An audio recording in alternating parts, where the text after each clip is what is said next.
Hello, everybody. How y'all doing out there?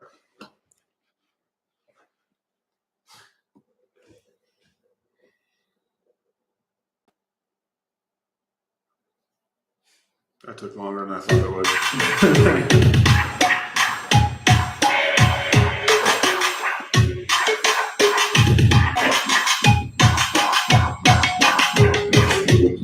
Hello, this is music by our good friend Anarchy and A-N-A-R-K-E-Y. Check him out. You can find him on Facebook and I think he does have a Facebook page, but YouTube, SoundCloud, everywhere. Okay, how are you doing? Quick check-in, brother, son. I'm doing pretty good. I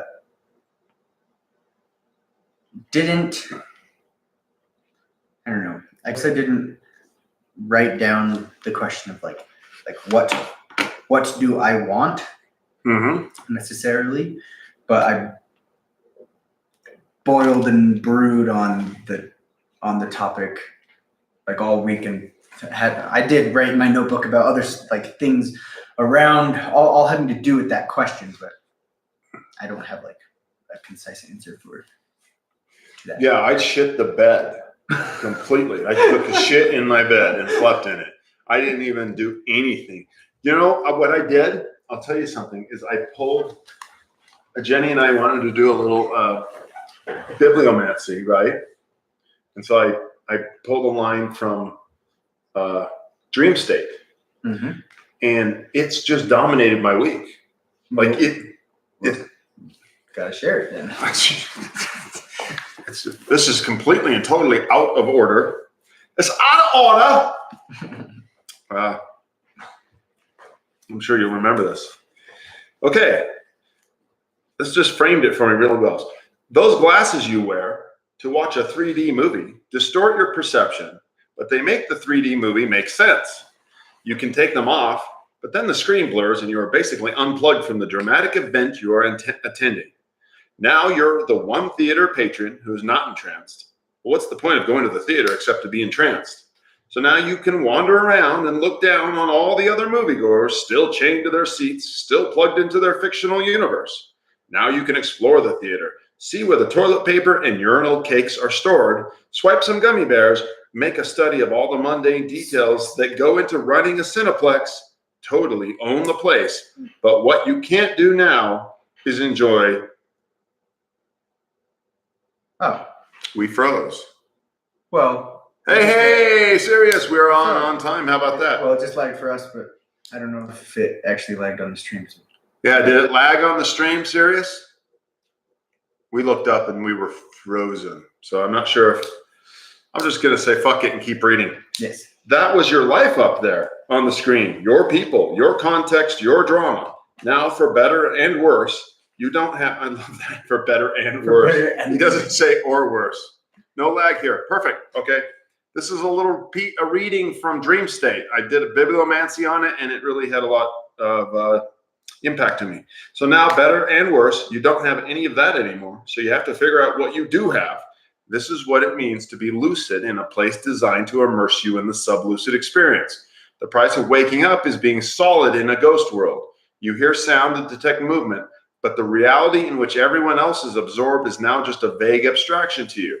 You try returning to your seat and putting the glasses back on, but that bubble can't be unpopped. It's not real, you remind yourself. The movie is not reality, but you're wrong. And this was the piece that really got me. The people in the movie are real because that's what reality is. And the only alternative is a dark, empty room. In the integrated state, you're still in the theater with the audience, but you're no longer one of them. In the world, but not of the world, really means in the theater, but not of the dramatic event. Is that what you want?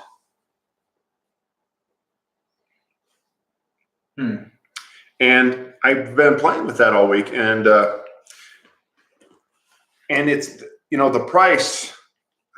I'll say he mentioned somewhere real close. Stop this. But there's a price. By removing the ego lens, you're removing the third dimensional dimension of the dream state in the same way that taking off your 3D glasses detaches you from a 3D movie. But the movie is the whole point of the theater in the first place. It may not be true, but it is pretty amusing. And by detaching from your character, you're detaching from your life. It's not a good or a bad thing, but it's definitely a thing. By removing the magic lens of ego, you are draining the world of its emotional depth and color. And I was like, oh, fuck. Because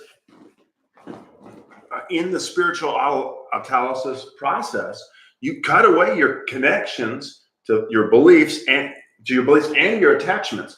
And so you start to kind of go through life as you do the process. If you burn yourself enough stuff away, what you find is you're like, I just don't give a shit. Well, you detach from caring. Because giving a shit is, for the most part, attached. It's attached to wanting something, egoically wanting something for yourself, for your life, for all these contexts that you build, all your beliefs and everything. So if you just don't have those things. Yeah, there was a lady who found me on the video here. So she found me on Facebook, and she's like, "Yep, I did it. I'm enlightened. I'm done. I did the whole process. 2 years just like it." And I was like, "Oh," and so I was friends with her on Facebook, and every other post was a rant and a psychotic, raving, lunatic attack on the government and on secret conspiracies and on and on. And then she kept getting banned. She would get banned, and then she'd come back 30 days later. Oh, they let me back. And I was like, and then she got banned again. And I'm like, sister, you're not enlightened because you care. You just give a shit. And it wasn't in the order of that was indicated for her. She was just riled up about it, like attached to it and upset. And I was like, so what I'm telling you is, as I go through these processes, I did one today. I had a tribe member of mine kind of like waffle away, like go off, right? And I felt this contraction in me, like, and I went, what the fuck is that? What's that contraction? Well, that contraction was fear. I don't want someone leaving my tribe. Who the fuck are they? And I started to dig into it, and I was just afraid. And I wanted to attach. I wanted the tribe to stay together. And I was like, why do I give a fuck? Like, it's totally fucking egoic. And so to become that person who takes off the glasses, it's like, imagine if you said, hey man, I'm going to China for the next 40 years. And I would go, see you later, son. And just went back to my thing. Yeah. It's like, I loved when Asher was here. Yeah. Because that's where it's heading. That doesn't mean I don't want you around and I wouldn't miss you, but I wouldn't get upset. I wouldn't get distraught because I can't form that attachment anymore. It would be interesting, It would be, yeah. I honestly, it feels a little bit trying to imagine. It feels like trying to imagine something you can't imagine because I just haven't experienced it before. Like until I've gotten to a place like that, I can't even imagine what is it.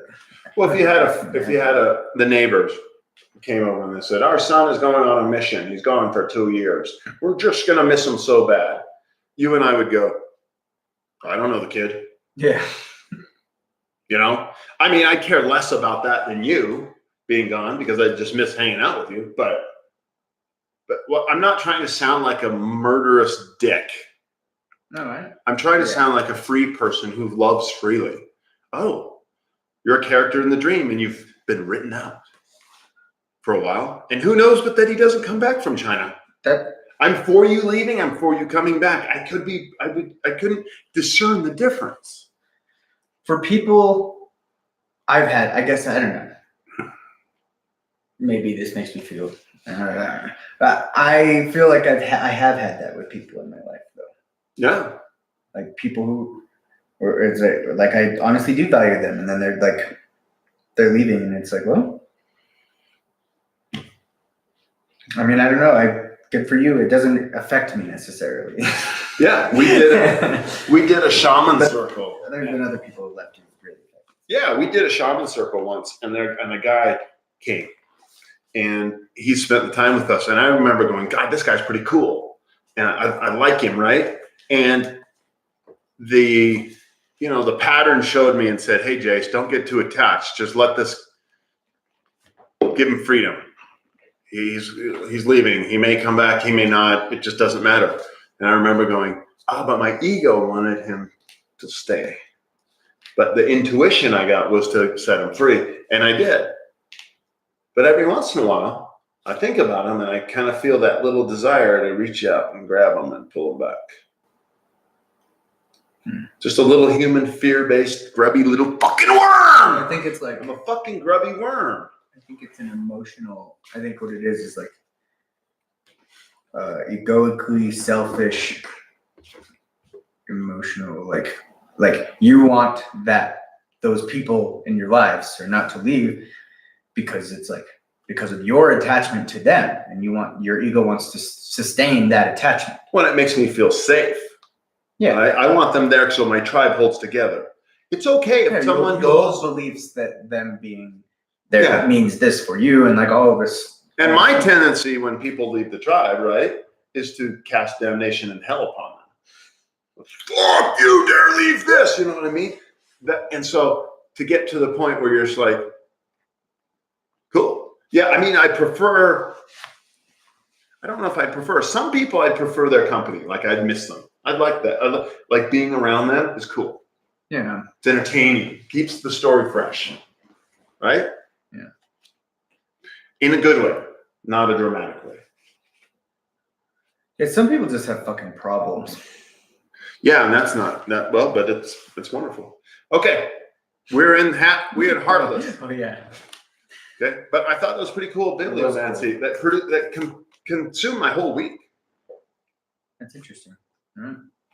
The what do I want thing kind of did for me, because it's just because I so many different, too many things. All you can conclude is that we are truly shitty hosts, so we don't even do our own assignments. Yeah, I guess. Okay, but the point is the assignment. It exists. I wanted to take that. That felt important to me. Like my intuition told me take that one important. When I read this last line, let me go back to it. But it's not like this is an important distinction. I'm saying that the insights you've had are Macchio in the context of waking up. See, unlike me, the Zen master knows exactly why his students are there. He doesn't have to ask, but it's not like that here. So I'm asking you now, what is your desire? She starts to say something, but I cut her off. The universe will give you whatever you want, Marla. That's how it works. Even if you don't know it, it can't be otherwise. You don't have to be worthy, but you do have to know what it is that you want. You have to focus. Try to do that. Try writing out what it is you want and condensing it down until you've reduced it to a concise statement of desire or intent. Your path can only be meandering and your life a blur until you do that. Come talk to me when you have something, okay? I probably that makes me feel like I must do it. I must. Yeah, I probably did that quite a bit this weekend. I just didn't do it in that context. I got clear on a whole bunch of things, and that's what I meant too. Is I had to get clear on certain details with decisions. I did a meditation. I bought this little meditation about creating the witness state of mind, and it said, "Be careful what you want because it's the law." And on the audio, he would go, "It's the law, and then his voice would go echo, right? Because you can't not get it. Like, so when you're in this state like this, if you're in pure consciousness, you're just zoned out in the integrated state. Literally, just like you're no longer a human. You're no one." He goes, "You're no one. You're no person. You're in no time." And when you meditatively get there, he said, "See what you want, but be careful because it is the law, the law, the law." It was a little cheesy, but it kind of reminds me of what he just said there. I like I like that though. I like your principles. Like I like the idea of universal rules and principles, where it's like, well, know what you want and focus on it. Or is it? I guess the bottom line is the universe. The rule of the universe is that you just get what you want, but then you have to like recognize and understand that and understand how you are telling the universe what you want. I actually think that's bullshit. You don't think so? Oh, well, fuck no. There's a lot of shit I don't want that I have, and there's a lot of things I want that I don't. You know, I mean, either you can come to me and sound like some spiritual mumbo jumbo guy. Well, you're not manifesting right. You're not meditating right. Oh, that sounds like the Jesus guys going, you're just praying to Jesus and you didn't do it right. You weren't righteous. Fuck you. Bullshit. Bullshit. We're in a state here, right? And this is something that author Peter J. Carroll talks about. And there are infinite probabilities, right? Yeah. Just like these guys. So there's infinite probabilities. But the probabilities have numbers to them.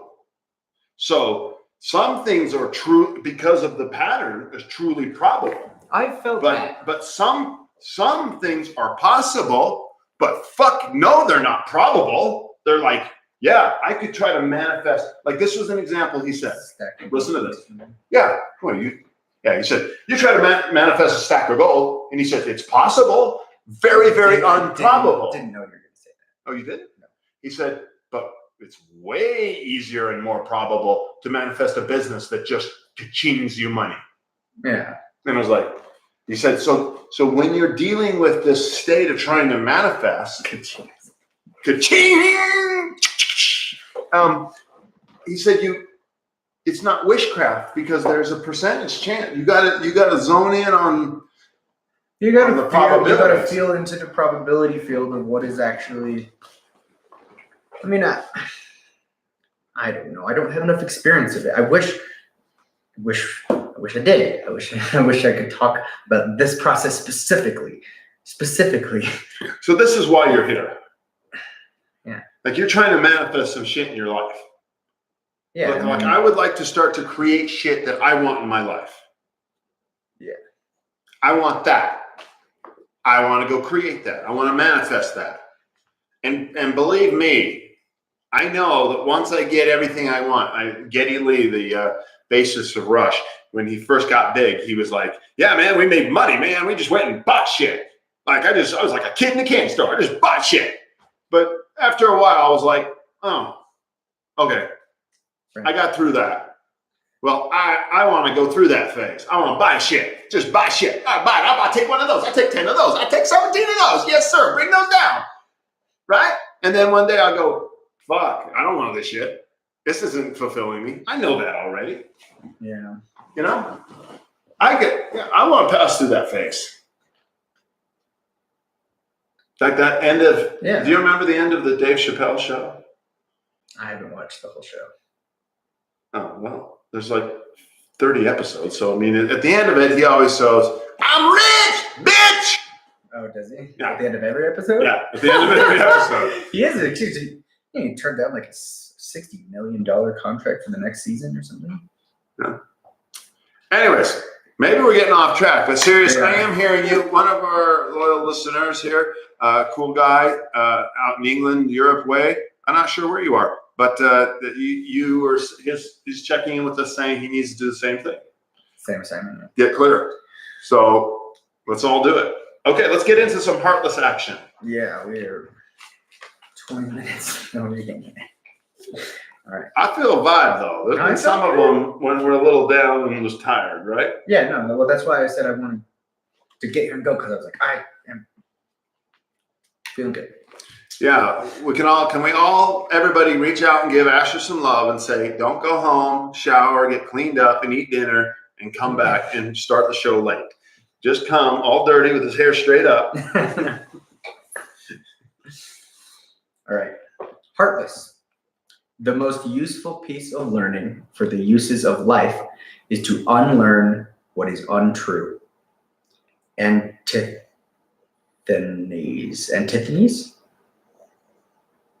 I guess that's a quote. That's fucking awesome. Oh, the guy? No, I don't know who the hell that is. Pronounce it. Antisthenes. Okay, what's his name? Antisthenes. Antist. Antisthenes. See who this is. He is a Greek philosopher, a pupil of Socrates, way back in 445 BC. He died in 365 BC. The most useful piece of learning for the uses of life is to unlearn what is untrue. I feel like I get that fucking tattooed on me or something. You know what though? Yoda said that first.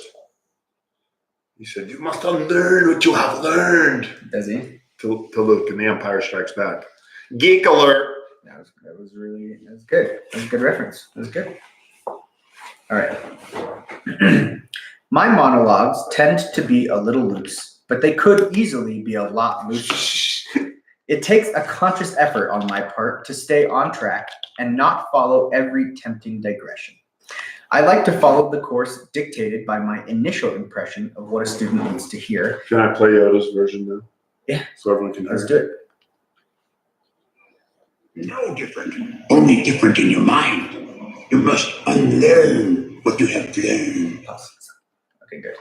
I don't want us to get in trouble. We had 8 seconds. I knew it was within the buffer. Okay, good job. That guy got away with it. That was a YouTube video that I was quoting. Oh, I get what you're saying. Yeah, but hang on. All right. You must unlearn what you have learned. I like to follow the course dictated by my initial impression of what a student needs to hear, and I usually end by putting the ball in their court. I can say it, and they can nod and agree, but that doesn't do any good. If you want to benefit from knowledge, you have to own it for yourself, and the only way to do that is to fight for it. Emerson said, "No man thoroughly understands a truth until he is contended against it.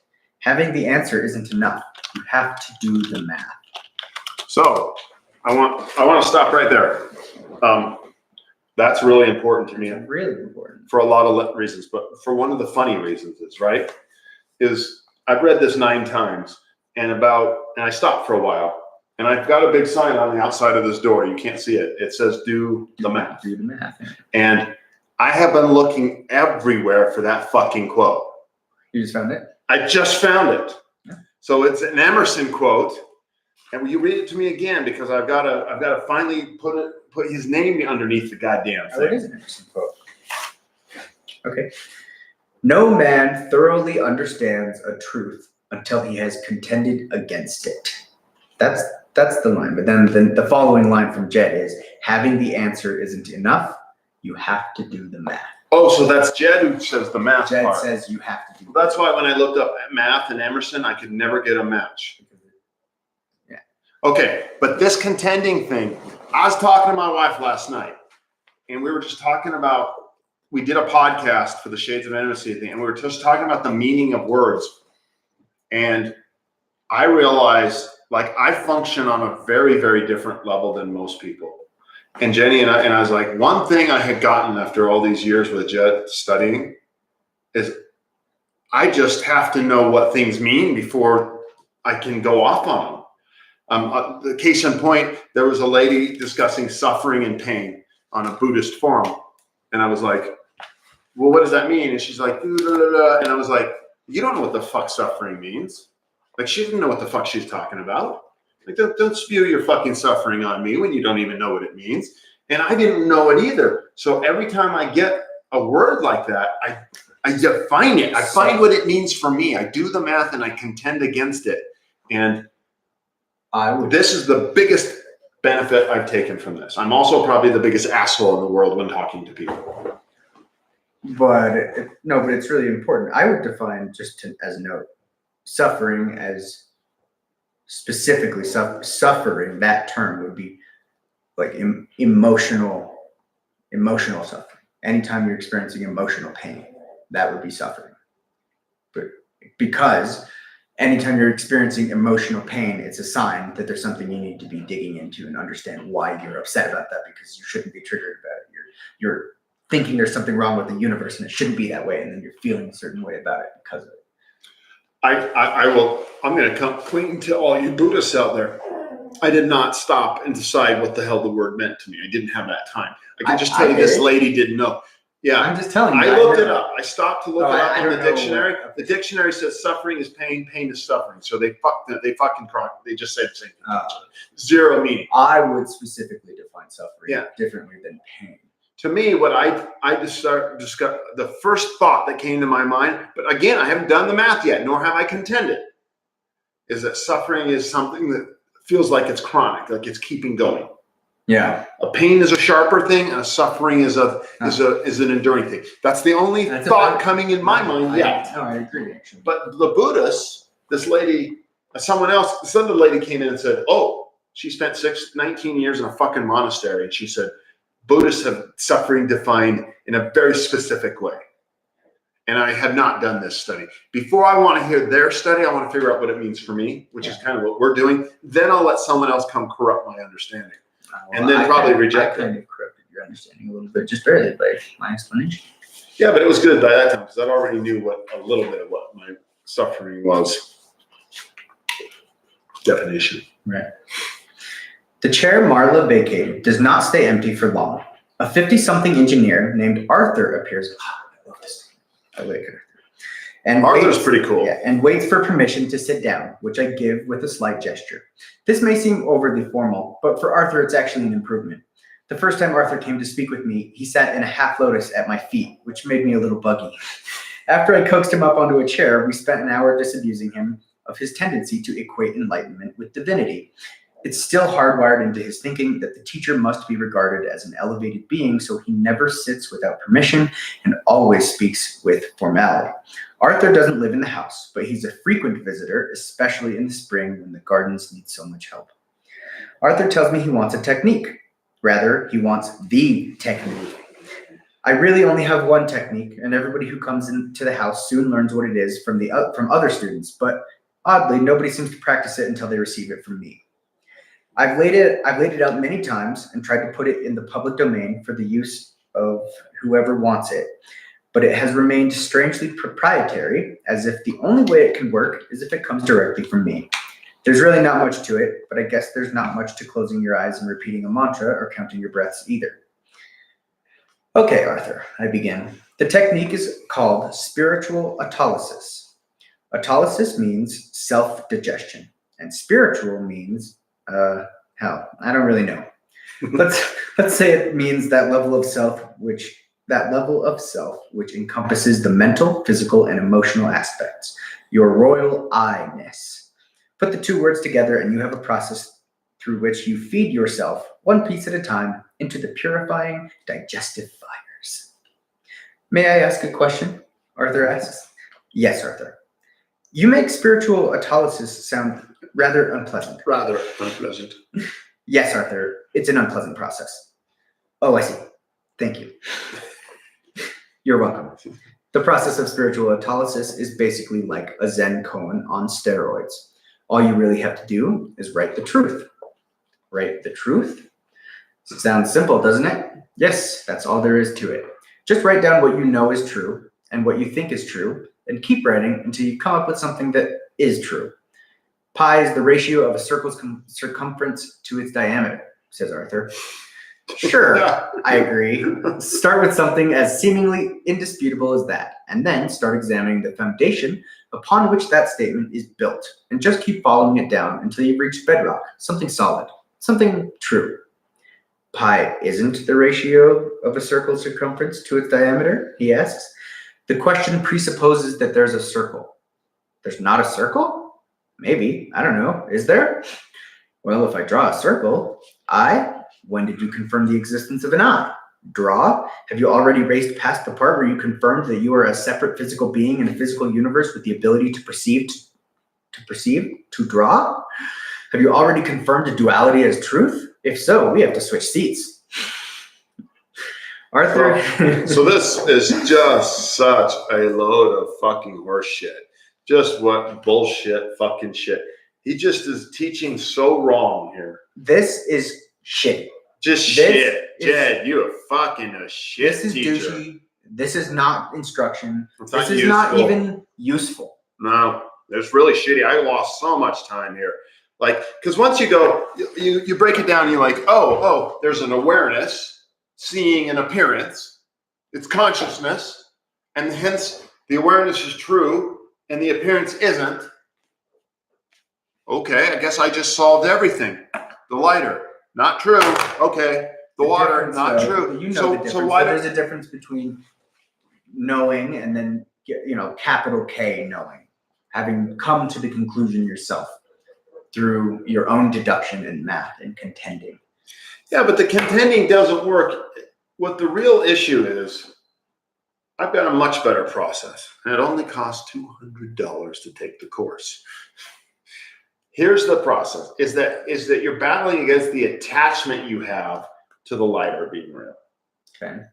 So it's easy. It doesn't real, right? But what you have to get into is the attachment that fucking thing is real. That's where you're in trouble, is my attachment to it. So you have to look for your fears. What happens and so that's the piece. This is useless. It's useless shit. Because once you've solved it, you go, oh, well, okay, let's try to say something true. Okay, I did. Someone is seeing something. I spent hours one day. I mean, after years, and I finally came down. I tore it all. I got my papers down in a mad, crazy fit, and I came down to this truth. And someone is seeing something, and then I amended it to something is seeing something, and then I amended it to the core truth. Something is experiencing something. I am experiencing you. Perceiver, perception. Perceiver, perception, perceived. That's it. That's the only truth. That's it. I talked to people. I was talking and not to outside of any of that. It's only for each person. Hell, for me, I don't fucking know that you exist. Now, the process. All I know for truth, the one irrefutable thing that I know that you know, if you actually do the math here, that you know more than any God can ever know, is that there is a process going on of something experiencing something. Or to put it in human terms, someone seeing something. Or someone hearing something. Doesn't matter. Something is experiencing something. This is a process. It's happening. And it continues to go. Anything else, I don't know if this guy's real. I don't know. Are you laughing? Choking? Choking.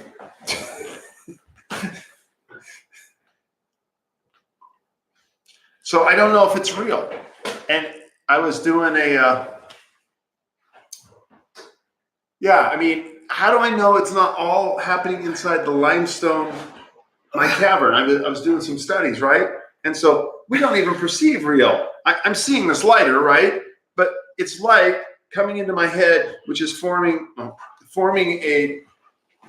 a vision of it and putting a picture of what that looks like in my head. So everything's in my fucking head. Well, what's happening? And it's upside down. Light is bouncing off of that and then sending that to your eyes. And then your eyes taking the data that the light sends it and putting it together into something that your brain then will understand within its framing of understanding already. But you don't fucking know that it exists. And here's the thing. You just know that I'm perceiving this, and I think this is a lighter. This is what the lighter is. I know what the lighter is. No, that's just what my brain's telling me it is. I don't know what it really looks like. You can never actually perceive anything accurately at all. And by the way, we only see a small percentage of the fucking light spectrum. So, I mean, like... Yeah, that's wet. That's crazy. But it all takes place inside my head. All of it. So you exist out there. Every word, it's as vibrations, and I'm putting it together into a reality matrix picture that I'm watching in my head, which doesn't sound too different than watching a movie. So I found the truth. Something is experiencing something. And once I hit that, my spiritual license died because there wasn't anywhere to go until I started to look inside my body. This was the next big revelation. And find things that affected me emotionally. and I knew I had stumbled upon a belief that was holding me back. Yeah, it's sort of Jed's a fucking dickhole here. Oh yeah, he He is. doesn't know. He honestly is explaining absolutely nothing. If you want to know spiritual autolysis, go look up Byron Katie. Yeah. Go look up her Loving What Is. Loving What Is. That's the novel. But just go look up, just Google Byron Katie, The Work. That's what it's called. The Work worksheet. Print the fucking thing, answer the fucking thing, answer the question, go through the worksheet. If you fill out the worksheet, you will understand the process that he is, I don't know, bothering to mention for some reason. Like, it's like, why mention it like this? Try to write the truth. It's like, no. You need to be examining your emotional attachments and try to understand why you feel the universe is a way that it shouldn't be, or that this is nothing to me. Write the truth. How does that relate And keep going. in any way to the work? Yeah, it is. What really works, and Byron Katie teaches it, and what I teach too, and it works for becoming a human adult too, is you find your fears. You find the things that you have emotional reactions to, like this, to be funny, right? Yeah, I'm really, honestly. Really Yeah. So irritated. find your attachment to it, and there'll be a fear underneath it. And if you do the math, which I say outside my door, I contend against it, and you keep looking the little lower layer, which we learned from Ahab in the second book. You'll dig and you'll sift and you'll come around and go, the reason you're pissed at that right now, there's a fear under there.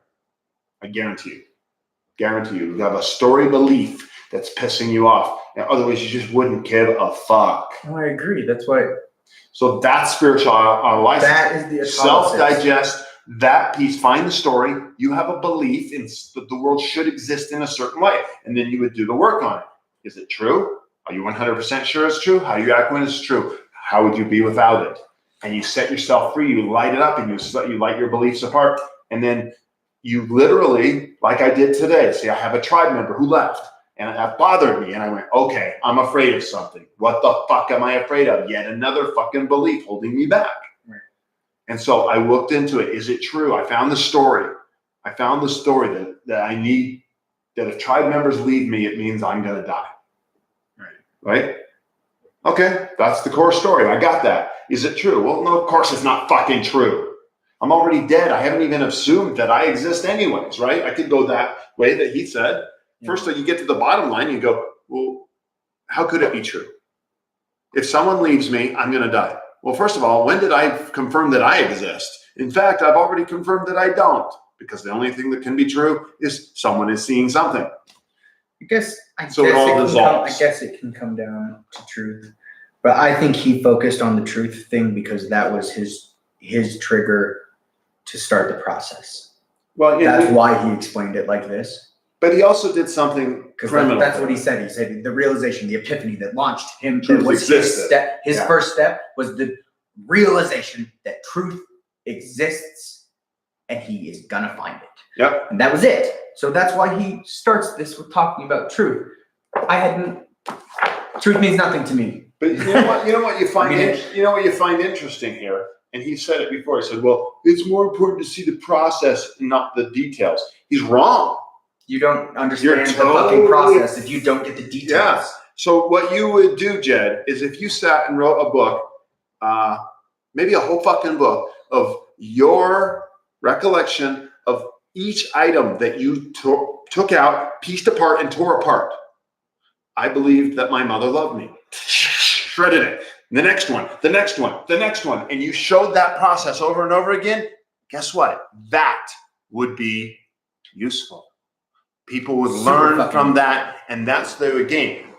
You just telling them the process, you got to see it in action. I could tell you how to throw a football all the fucking day long, asshole, but until you come sit with me and we throw that fucking ball back and forth and you see me throw it and then you get to throw it back. Yeah. We're both very upset about this. I trust them. So in the midst of my anger, I have a little fun with it, right? I trust, because I remember when we discovered the Byron Katie stuff, we had hit a wall with this for a couple of years. We'd hit a wall And we for were a like, long I don't know time. what to do. And then the Byron Katie stuff, and I called you over. And I said, Oh, I remember. God has answered. And so I trust the universe. We were getting ready.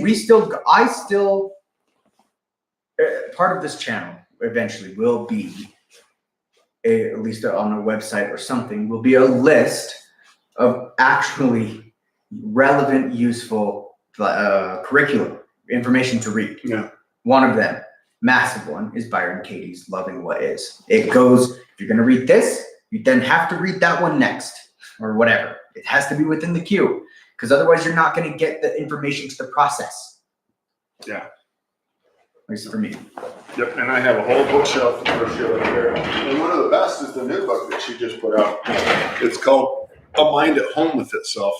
And she's does a lot of Zen Buddhist enlightenment stuff here. And she just goes along with, I mean, she just tells piece after piece after piece about stuff like, like, don't you care? Not really. I mean, she just doesn't care. I mean, sure, she cares, but she doesn't. It just, those kind of stories,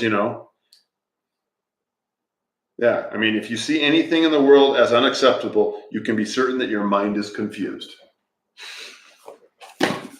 Yes. Straight up. Straight up. I love that. Yeah. That was some great bibliomancy right there. That was really good. Okay, keep reading. So this was big to me, this area. And hey, take aside us being frustrated. If we're around and you're listening to this in the future, reach out, because we went through this, and I guarantee you, Ash and I can give you techniques on how to do this process way the fuck easier. This won't lead you very well the first time you read it. No. Well, unless you're different. Unless it's we shouldn't assume everybody. For somebody else, someone goes reads this little shenanigans, then maybe it clicks. That's it, and we're just not those people. And maybe it'll click for us this one time. So keep reading. Thank you. Arthur is thoughtful and silent for several moments. I guess that's what you mean by following it down. This is very confusing. I don't even know where to start. It doesn't matter where you start. Just grab a thread and start pulling. That actually is useful. You could start by using Ramana Maharishi's query, who am I? Or what is me? I like what is me better, honestly. And then just work at it. Just try to say something true and keep at it until you do. Write and rewrite. Make it cleaner. Cut out the excess and ego and follow it wherever it leads until you're done. So now it's starting to make sense. That makes a little bit more sense. So if you say, who am I? And you start to describe yourself, and you get really detailed about it. I'm male. I'm an American. I had this experience. I had this experience. And you just went through your whole life in a detailed way. Who am I? What am I? And you took each one, and particularly the ones that you had the emotional attachment to. Like I could say, I'm a good father. Right? I have emotional attachment to that.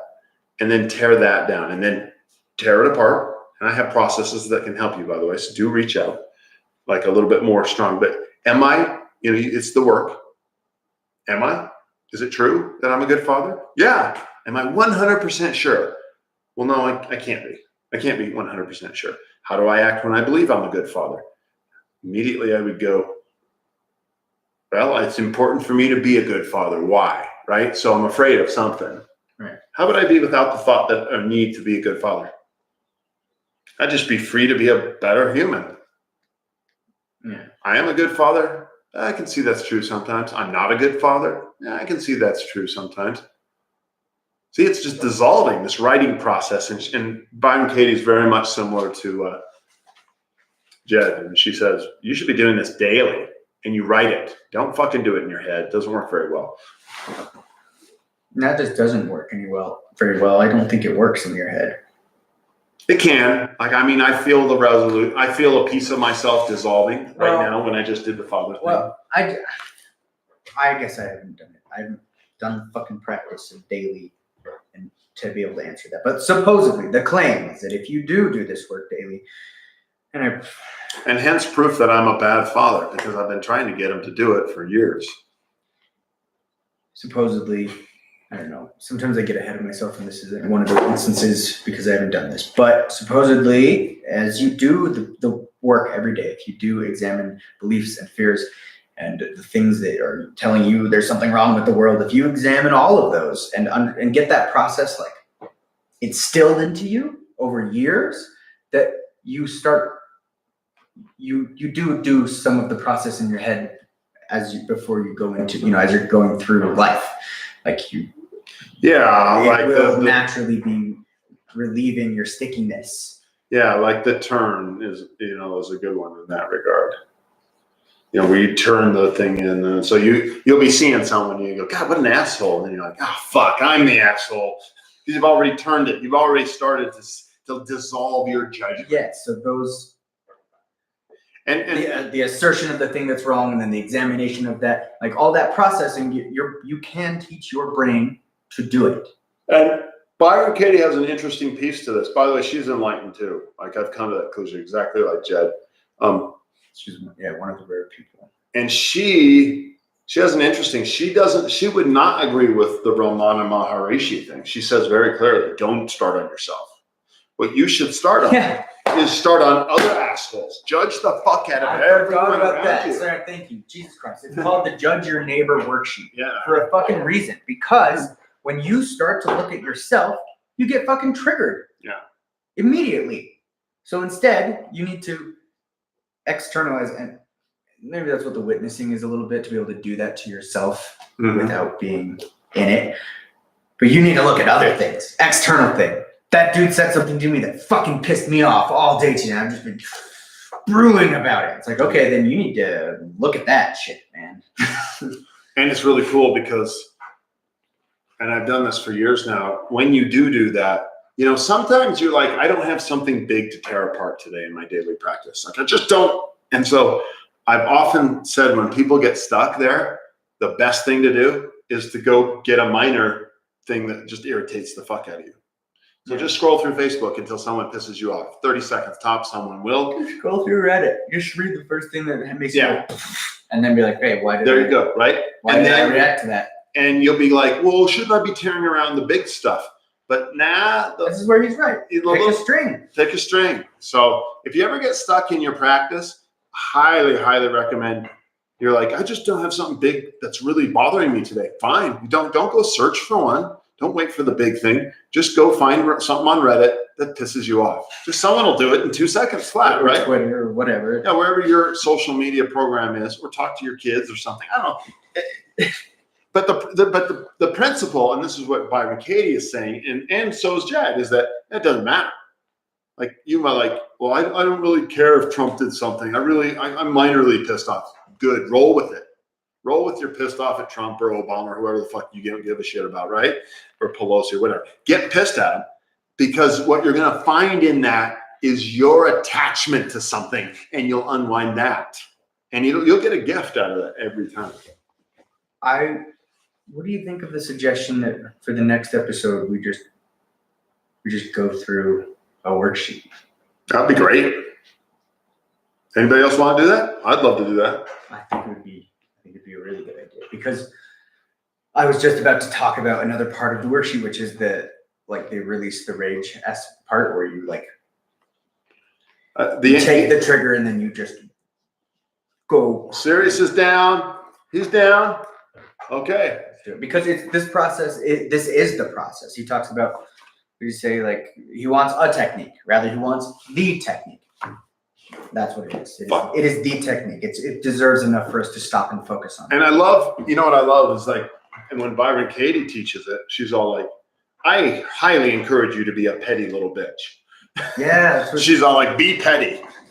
Yeah, be petty in the trigger when you're examining it, and just get angry, because all of that anger and pity, all of the ridiculous pettiness, all of the ickiness that you pump out is when in the turn, when you take all of those sentences and you flip them, to be, you know, towards yourself or towards something, and then it's like it's just more powerful. It's just more powerful of a mental turn once you've fueled all this nastiness about something, and then it like flips, and you have to realize that all that is false, and all that you actually feel about yourself, and like all of these things, and it's like it just makes the payoff even more intense. So it's like, I don't know, it's really important. That's why I want to go through that worksheet, because So, and we'll find something petty. I mean, both of us will come up with something, and we'll just choose one that we work with. It doesn't matter which one we do, and you'll just see it dissolve. it's a great idea. And it does. It really just dissolves. And you know something I love. I saw Byron Katie live here in Salt Lake City a year or two ago, and some lady was all like, "So I just wait until I'm triggered?" And she's all like, "No, weren't you paying attention?" He said, "You should get up every morning and just do at least 15 minutes of this every day. This is your practice for years now as you unwind yourself." Yeah, some people look at it as a process to deal with things that are pissing them off, right? And they can be used that way, right? But she says, "Oh, take it to the next step and dissolve yourself through a daily practice." She said, "At least 15 minutes a day." She goes, "I just do the work." But if you've ever done a full, all the questions answered, the process worksheet, it takes you way the fuck longer than 15 minutes. Yeah, well, because she takes, you fill out a judge your neighbor worksheet, and then she just she'll go through the work on each statement. Right? It's like what Jed says. It's like you just get down to the details. Exactly. Yeah. She just works it out. There's no generalizations. There's no broad. It's specific the sentence, and then you flipped it these specific ways, and you looked at every way that could be. Okay. And so here's a key distinction for you all. Here's a great distinction. In the human adulthood versus enlightenment path, as we are admitted questers for human adulthood, this is a practice that we have to do discipline and do every day. If you take the first step and you're on the enlightenment path, then you're fucked, because you don't do this 15 minutes a day. You do it all day, every fucking day. You just keep unwinding. Yeah. You would never stop doing the work. Well, you'd fill out a judge your neighbor. 2 hours later, when you were done, you just do the next one. You judge and you judge and you judge, and you would go. And then it's first you'd start with outside, then you get into the Ramana Maharishi thing. Who the fuck am I? And you tear yourself apart. And it takes about 2 years. I was going to say, I want to read this next little sentence. Okay. Or I'll just read the last. So it says, write and rewrite, make it cleaner, cut out the excess and ego, and follow it wherever it leads until you're done. And how long does that usually take? I would think a couple of years. But when you're done, you're done. Yeah. And so this goes back to my state, the opening from Dream State, which I talked about, where you're going. And this is the big line that you gave me at the beginning of this whole class, is like, if you're pursuing human adulthood, just assume you've taken the first step and act accordingly. Just keep going. It's the exact same fucking process. He just doesn't do a good job of expressing it. And I think I just did very well. Just make it a practice. You're on the path to enlightenment. It's just, you don't have to do it. You just make yourself do it every day. Like Byron Katie did it until she was destroyed. And then she was resurrected. And Jed did it until he was destroyed. When you're done, we read earlier about Paul when he was, I'm done. It's a curious place. From our point of views, as human adults, or until we step off that cliff, this practice is never ending. We're going to do this the rest of our lives. We'll get continually less. Less and less will bother us. Less and less will really bother us. And as we, and you'll be an interesting case, right? Because you got like 25 years. Do you realize we're at the exact, I'm 50, you're 25. Really? Yeah. That's a weird thing. Does that happen? Yeah. I don't know if that's normal. So he's exactly half my age. So in 25 years of doing this practice, where will he be? Where will I be when I'm 75? When you're 50 and I'm 75. Jesus Christ. That's a scary thought. Yeah. I mean, we may have an odd relationship. Yeah. You know, like, hey, bro. Hey, bro. Okay, we're almost at the hour point. Do you want to read on a little bit, or do you want to wrap it up? I do want to read the next page, or at least the next paragraph. Okay. Okay. Hey, wait. We got a question. So just find something that pisses you off and find out why I react that way. Yes, serious. I will I'll put you a link to a document that I've created. Can you? But it's a never-evolving document. What? I was going to say, you could just link a Judge Your Neighbor worksheet. So Yeah, I can do that too. he could get an understanding of what. Right. I'll get it for you right now. And other people will want it too.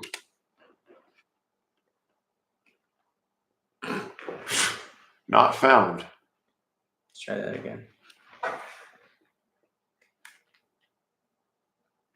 Okay. Wait, read that. This is. Everything you need to do is available for you free here. Judge Your Neighbor worksheet and other downloads, clicking the download button in the top right corner of this website. There they are, downloads. Yeah, she moved it a little. She's added a whole bunch of shit. So it's on here. Bam. Yeah. Yeah. So And if you want, go seriously, fill that out. yeah, go fill that out and then do the work. But come back and we'll talk about it. And I'll show you how it works. And this is how spiritual autolysis works. This is how it works. But bring questions. We've been doing this for years. So, and I probably, the next thing I should do, a Judge Your Neighbor worksheet on is Jed. I don't think I've ever done one on him. Because you said you wanted to break free from him. We should do, okay, that should be our assignment this week. Yeah, we should do one on Jed. Like, I get a I'm shitty. going to read this next little bit because I think it's useful. And by done, you mean done. Oh, is this like journaling, like keeping a diary? Ah, good question. No, this isn't like personal awareness or self-exploration. It's not about feelings or insights. It's not about personal or spiritual evolution. This is about what you know for sure and what you are sure you know is true about what you, I have fucked this up. This is about what you know for sure, about what you are sure you know is true, about what you are that is true. That was hard to read. This is about what you know for sure, about what you are sure you know is true, about what you are that is true. With this process, you tear away layer after layer of untruth masquerading as truth. Anytime you go back to read something you wrote, even if it was only yesterday, you should be surprised by how far you've come since then. It's actually a painful and vicious process, somewhat akin to self-mutilation. It creates wounds that will never heal and burns bridges that can never be rebuilt. And the only real reason to do it is because you can no longer stand not to. Yeah. He lets that sink in for a few moments. What's the reason for writing it down? Why not just do it in your head, like with koans? That's another good question. Yes, koans and mantras are done in your head. Ramana Maharishi's "Who am I?" query is done in your head. The reason for writing it down on paper or on a computer where you can see it is because the brain, unlikely as it may sound, is no place for serious thinking. So there's the source of that fucking line. Anytime you have serious thinking to do, the first step is to get the whole shooting match out of your head and set it up someplace where you can walk around it and see it from all sides. Attack, switch sides, counterattack. You can't do that while it's still in your head. Writing it out allows you to act as your own teacher, your own critic, your own opponent. By externalizing your thoughts, you can become your own guru, judging yourself, giving feedback, providing a more objective and elevated perspective. So what is littered across all the walls of my house?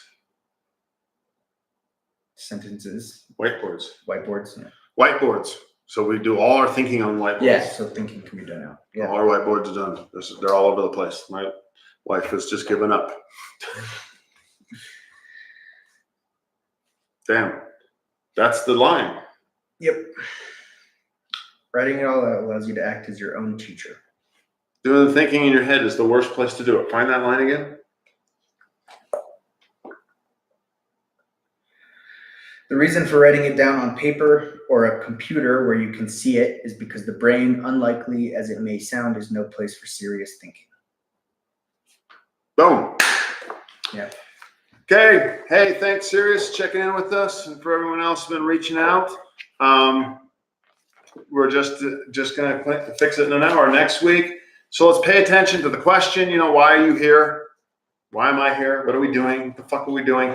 And let's do some work. We're just gonna dive right in, and we're gonna do some work. We'll do it next week. And I'll try to do some myself so that I have. yeah, so we have someone. Okay, everybody, have a great day, and we will see you next week. Right. Thank you for the session. Take it easy. Peace, guys. Peace to you.